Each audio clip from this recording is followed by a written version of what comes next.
Chris Clem, a retired Chief Patrol Agent for U.S. Border Patrol, as well as a former HHS advisor. Good to see you, sir. Thanks so much for joining me today.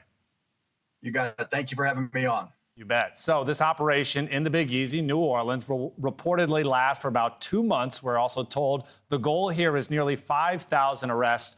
Number one, tell me, with an arrest size of about 5,000, how that actually compares to others. Is that a big operation? And then also, number two, when you think about sort of having a quota, is that totally appropriate, or is it better to just go into the city and see exactly what it looks like when you actually hit the ground? Well, it's a great question. And New Orleans is where I was born, so I call it my hometown. And I was also the deputy chief patrol agent for the Border Patrol in New Orleans. And so I know that region well. And I can tell you that 5,000 in New Orleans sector is the way I look at it, which includes the state of Louisiana, Mississippi, Alabama, parts of Florida, and Arkansas. So I think the net of swamp sweep will be cast pretty wide. There is a lot of transnational criminal organizations that operate in the region, from crewmen, absconders, to criminal alien operations in the Big Easy and the surrounding parts. One other point to note, Chief Bovino, one of the commanding officers for this entire operation, was the chief in New Orleans after I left, before he went to El Centro. So he knows where those people are and where those networks operate. So this reaching 5,000, having a quota, look, let's raise the bar and come up short than selling ourselves short and leaving too early. So without giving away too many of your secrets to the people who might be watching News Nation, where do you start with a city like New Orleans, with a state like Louisiana? You mentioned your experience there. You mentioned Commander Bovino's experience there. How do you go about it when you hit the ground?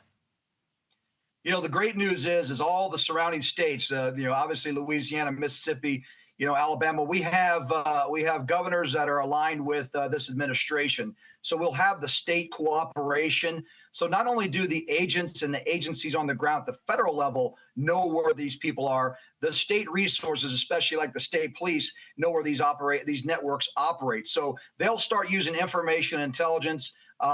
There's a large ICE footprint as well from their detention operations, as well as their investigation operations. So I'm sure they've had this list ready to go, and now they're finally getting the resources they need to start knocking on doors and taking down these networks one day at a time. Yeah, as you mentioned, Louisiana is a red state. New Orleans, albeit, is a Democrat city. A little bit different than where ICE has been in the past, right? Chicago blue and Illinois blue, Los Angeles blue and California blue. What sort of help or will you actually get when you're actually operating in a Republican state? And maybe on top of that, do you expect maybe that there to be less assaults on agents, as DHS very frequently reports, when you're actually in a territory like that? It's going to be an interesting dynamic, right? So you're going to have a conservative Republican governor who's going to have the state resources support these federal operations. But as you mentioned, a Democrat city that's had been plagued with crime and violence for quite a while in New Orleans. So I think it'll be an interesting mix. Sometimes just getting out of the way. So if the city leaders don't want to support federal officers doing their job, maybe just get out of their way and let them do that. As far as uptick in assaults, I mean, that violence does exist in New Orleans. I think the agencies and the agents involved will be prepared for it. Let's just hope that we'll have some quick state charges and federal charges if necessary. So again, I think that the agency has been prepared. Obviously, they have dealt with this in places like Los Angeles and Chicago, so they wouldn't go in there if they weren't fully prepared, with the back end of the Department of Justice and everybody there in their corner to go out there and do their duly exercise duties as per Congress. All right, Chris Clem, thank you very much for joining us, sir. You got it. Have a great day. President Trump